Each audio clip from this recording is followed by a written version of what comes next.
ఊకముడిగా దాడి చేసి అతన్ని నాన్న విధంగా గాయపరిచారు. అన్ఫార్చునేట్. అంటే నేను ముందే చెప్పాను ఇంతకుముందు ప్రెజెంటేషన్లో, దాడులు అంటే మనం ఏ కాలంలో ఉన్నాము, మనం ఏం చెప్పుకుంటాము, అతిపెద్ద ప్రజాస్వామ్య దేశం, అతిపెద్ద ప్రజాస్వామ్య క్రతువు ఎన్నికలు జరుగుతున్నాయి. వాళ్ళు 10 రాష్ట్రాల్లో ఎన్నికలు జరిగాయి. అందులో తెలుగు రాష్ట్రాలు, ఆంధ్రప్రదేశ్ అసెంబ్లీ జరిగింది.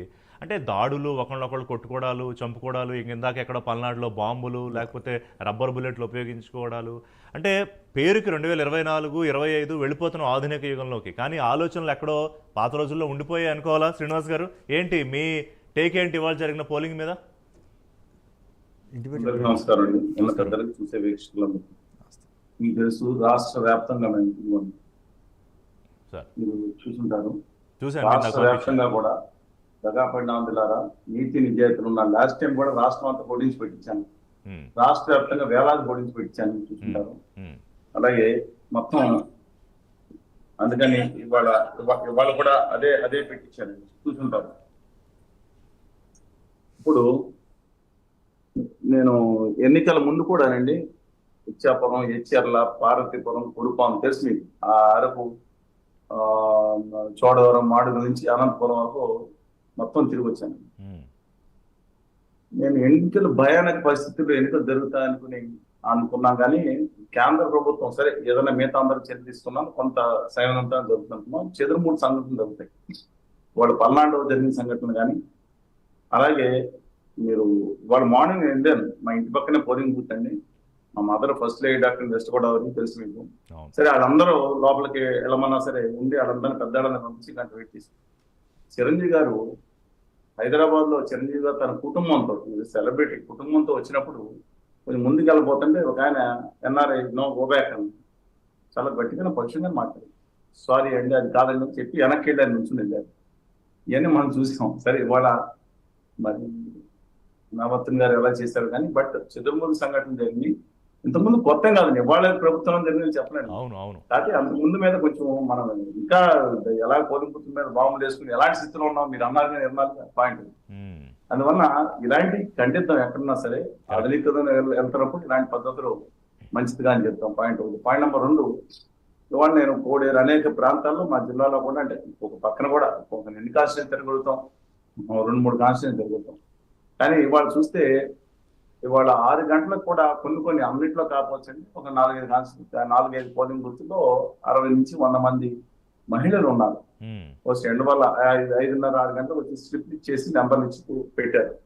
అందువల్ల నేను అనుకుంటున్న percentage may go up to 82-83%. క్రితం సార్ అండి లోక్సభ వీటి మీద తేడా ఉంది. మరి అంత తేడా ఎందుకు వచ్చిందో సగం ఇస్తారు, 80% అప్రాక్సిమేట్ వచ్చిందండి. 80.39 అని ఇది ఇస్తుంది, కానీ కొంచెం తక్కువ ఉంది. కానీ ఈ సంవత్సరం ఇంకా ఎక్కువ జరిగే అవకాశం కనపడుతుంది. ఇందాక పాపారావు గారు చెప్పినట్టు ప్రజల్లో యాంగర్ ఉన్నప్పుడు చాలా ఎక్కువ స్థాయిలో వచ్చే అవకాశం. రెండోది కూడా ఉంది, ప్రజల్లో ప్రలోభాలు ఉన్నాయి. దయచేసి ప్లీజ్ నోట్ దిస్ పాయింట్ అండి. వాళ్ళు 2000 ఇచ్చి ఇచ్చేసి డబ్బులు ఓటు అయిపోతే వాళ్ళు ఊరుకోరు కదండి, రిటర్న్ ఇవ్వాలి, తిప్పి పెట్టుకుంటారు, మరి గొడవ అవుతుంది. ఇవన్నీ కూడా పైగా ఈ ఎన్నికలు భావోద్వేగ పరిస్థితులు ఎన్నికలు జరుగుతున్నాయి.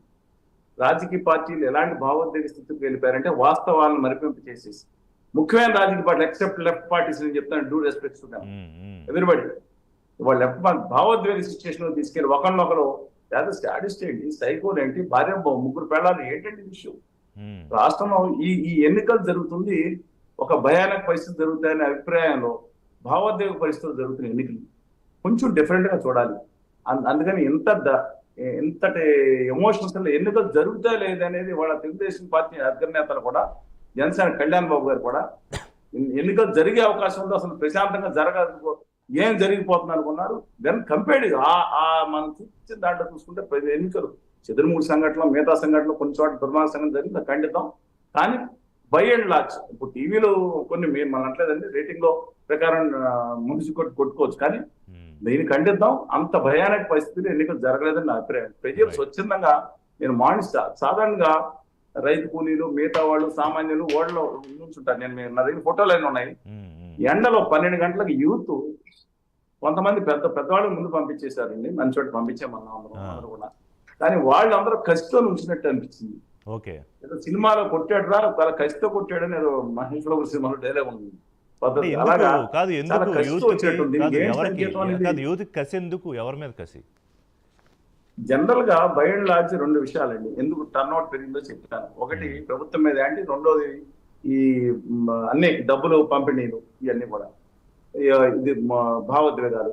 ఈ రెండో విషయం, ప్రజల్లో ఒక కోపం ఉన్నప్పుడు ఆ కోపాన్ని తీర్చుకోవడానికి వెయిట్ చేస్తారు. ఎప్పుడైతే యువత చదువుకున్న వాళ్ళు ఇవాళ ఇప్పుడు ఇతర రాష్ట్రాలు 18 లక్షలు అంటారు, కానీ దాదాపు 2.2 to 3% ఓటింగ్, అంటే 4,90,10,00,000 మంది ఓటింగ్ లో దాదాపు 10 లక్షల మంది ఓటర్లు ఇక్కడికి చేరారు అంటే సంథింగ్. అంటే అక్కడ ఓటు చాలా మందికి ఓటు డబుల్ ఓటు కూడా ఉంటున్నాం, కానీ అందులో బస్సులో కొంతమంది తరలించారు. స్వచ్ఛందంగా వచ్చిన వాళ్ళు ఎక్కువ. నేను రాత్రి మొత్తం అన్నింటికి ఈసీకి, తర్వాత నేను మీడియాలో కూడా మీకు కూడా పంపించాల్సింది. నిన్న ఎలాంటి పరిస్థితిలో బస్ స్టాండ్ ఎక్కడ పడితే అంటే మా కార్లు వచ్చే ఎలాంటి పరిస్థితులు ఉన్నారు అన్ని అందరి దగ్గరికి దయచేసి తెలిసి తీసుకుని నేను రాయాల్సి వచ్చింది ఈసీకి. ఎందుకంటే వాళ్ళు కూడా వాడు ఓటు వేయడానికి వచ్చినప్పుడు కనీస బాధ్యత వాళ్ళ రాష్ట్ర ప్రభుత్వం నిష్క్రియాపడతంతో ఉంటుంది జనరల్. ఎందుకంటే వాళ్ళు ఎన్నికల పని చూసుకుంటూ ఉంటారు. ఏళ్ళ ఎంచి ముఖేష్ కుమార్ గారు, మీనా గారు తీసుకోవాల్సిన బాధ్యత. అందువల్ల నా అభిప్రాయం ప్రకారం ఇవన్నీ కూడా అది ట్రిగ్గర్ అయింది. కానీ యాంటీ ఎస్టాబ్లిష్మెంట్ ఏదైతే ఉందో అది బాగా పెరిగితే ఇప్పుడు బియాండ్, నాకు తెలియదు అండి, 82, 83 దాటున్నాం అనుకున్నాను. ఇంకా 85కి వెళ్ళిపోతే మాత్రం 85 అంటే చాలా ఎక్కువ పర్సంటేజ్ అండి. దయచేసి, ఎందుకంటే చాలా మంది ఉన్నారు. ఇప్పుడు మా ఇంట్లో ఉన్నారు, ఇక్కడ మా పేరెంట్స్, మిగతా వాళ్ళు ఓట్లు ఉన్నాయి. 3 ఇంటికి ఒక ఓటే వేయాల్సి వచ్చింది. డిఫరెంట్ ఇంకా మనకు వస్తున్న రిపోర్ట్ ఏంటంటే చాలా మంది ఇంకా లైన్లో ఉన్నారు. చాలా చోట్ల దాదాపు 8, 9 వరకు కూడా వాళ్ళకి పోలింగ్ జరిగే అవకాశం ఉంది అని చెప్తూ ఉన్నారు. 10%, 15% దగ్గర చూస్తున్నట్టు నాకు మొత్తం 2 కాన్స్టిట్యూన్సీలు అంతే అనిపించిందని. డిస్పైట్ దట్ నేను ఒకటే చెప్తే 82, 81, 82 అంటే లాస్ట్ ఇయర్ మీద కొంత పెరుగుతుంది.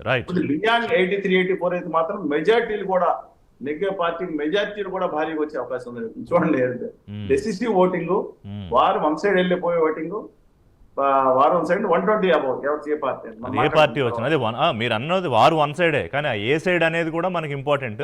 దాని గురించి మాట్లాడదాం. సరే, రైట్. మాజీ మంత్రి సీనియర్ నేత ఆలపాటి రాజా గారు కూడా